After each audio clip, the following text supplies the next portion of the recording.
খালতালে যে এই সব দিলে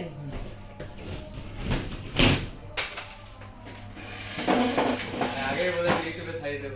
দেখতে কোন দিবি নেই ভাই ইউটিউব চ্যানেল আছে নাকি জি ওই মেলা ভিডিও দেখে দেখে তো তা এখানে দেবো না এখানে দেবো এই পালে দেবেন না খাপাই এই পালে দিয়ে তাহলে এখানে দিবেন এখান থেকে অর্ধেক যাবে এখান থেকে অর্ধেক যাবে তোমার রড মানে ইয়া ঠিক আছে তো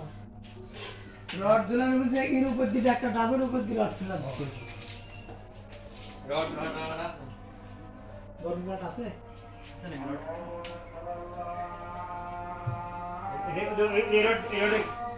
রড তো ওই ডাবের সাথে বাঁধা নিয়েছিল এখন লাগবে না একটা রড